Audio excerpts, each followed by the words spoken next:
ഭരണാധികാരികൾക്ക് ഒരു സന്തോഷ വാർത്ത ഉണ്ട്. ഒരു പാവപ്പെട്ടവൻ്റെ ജീവനും കൂടെ റോഡിൽ കുഴിയിൽ വീണ് പൊലിഞ്ഞിട്ടുണ്ട്. അപ്പോൾ അതിനെതിരെ കൗൺസിലർമാർ സമരം നടത്തുകയും രാജിവെക്കണം, മേയർ രാജിവെക്കണം എന്നൊക്കെ പറഞ്ഞ് ഭയങ്കര കിടന്ന് സമരമൊക്കെ നടത്തുന്ന കാഴ്ചകളൊക്കെ നമ്മൾ ചാനലുകളിൽ കൂടെയൊക്കെ കണ്ടു. അപ്പം എനിക്ക് പറയാനുള്ളത് ഇതാണ്: ഉത്തരവാദിത്തപ്പെട്ട ആൾക്കാരെല്ലാം കണ്ണടച്ചിരിക്കുകയാണ്.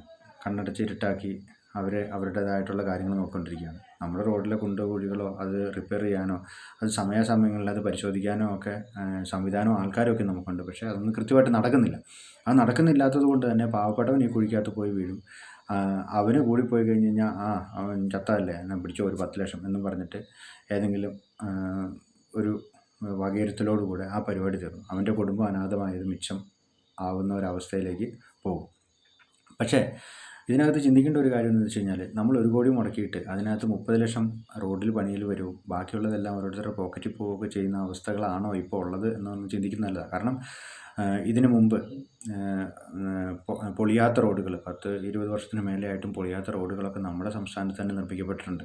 അത് നിർമ്മിച്ച കോൺട്രാക്ടർ ഇന്ന് ജീവനോടില്ല. അതൊക്കെ ഹൈക്കോടതിയൊക്കെ ചൂണ്ടിക്കാട്ടിയതാണ് ആ കാര്യങ്ങളൊക്കെ. അപ്പം നമുക്ക് റോഡ് പണിയാൻ പറ്റും. പക്ഷേ അത് വേണ്ടത്ര രീതിയിൽ നമ്മുടെ തലമുറകൾക്ക് ഉപയോഗിക്കാൻ പാകത്തിനുള്ള രീതിയിൽ നമ്മൾ പണിയുന്നില്ലാത്തത് കൊണ്ട് തന്നെയാണ് ഈ 5 വർഷം കൊണ്ട് 2 വർഷം കൊണ്ടൊക്കെ റോഡൊക്കെ പൊളിഞ്ഞ് പണ്ടാരടങ്ങി പോകുന്നത്.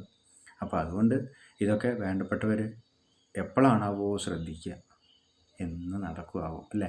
അങ്ങനെയൊക്കെ സാധാരണ ജനങ്ങൾ നിങ്ങളെപ്പറ്റി ചിന്തിച്ച് തുടങ്ങും. അതുകൊണ്ട് ഇതിനെപ്പറ്റിയൊക്കെ ഒന്ന് ബോധേഡായാൽ നന്നായിരിക്കും.